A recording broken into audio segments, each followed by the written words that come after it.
If you're not familiar with the Samson Slim Minnow, I'm just going to go through a few of the methods that you can use if you've got this lure or thinking of using this lure. Lure can be used subsurface or surface and at various speeds, so I'll just go through a few ways and it might help you if you're using this lure or thinking of using this lure. So first of all, I'm going to go through a few methods for topwater. So you've got the basic retrieve, so rod tip can be up, ready to strike and set the hook.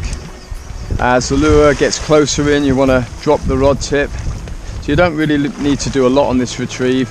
It's gonna move side to side on its own. You can add action to it, no problem. But basically just winding it in either a faster speed or medium kind of speed. So that's a simple way, anyone can do that. It's just basically winding that lure in along the surface.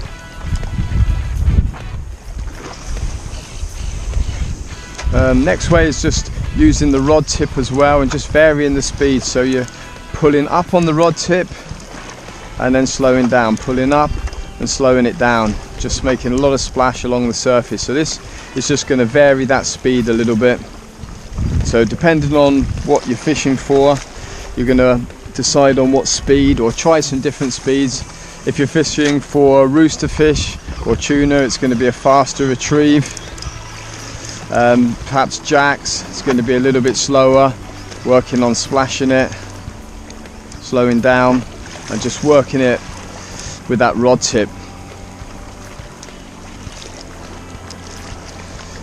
Okay, next method you can use is basically between the surface and just below. So you're just going to work it along the surface, make a splash, let it drop, pull it through so it's swimming a little bit and then breaking the surface.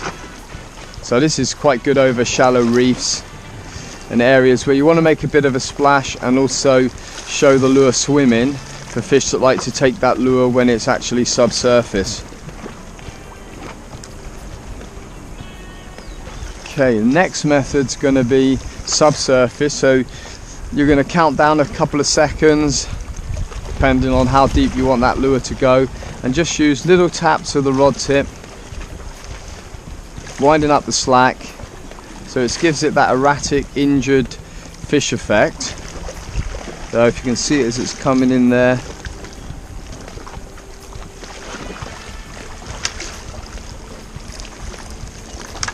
So we do that along here. So for that subsurface injured fish effect, so just use that rod tip, wind up the slack and just tap it through. Okay, the other method, subsurface, that's very effective is to use more like sweeping pulls of the rod tip.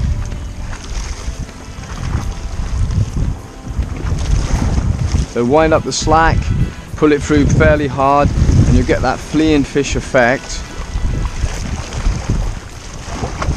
Don't worry if you break the surface of the water, that's only going to help. So do another one of those. So just let it drop a couple of seconds and rod tip down, just sweeping it through. Let it drop a little bit. The fish will see that drop in and then like fleeing again. Okay, and another method you can use, especially obviously in deeper water, is basically just to let it drop all the way down, either count it down. You can also use an assist hook instead to minimize the chance of hooking it on the bottom. Just hooking that up at the head with an assist hook.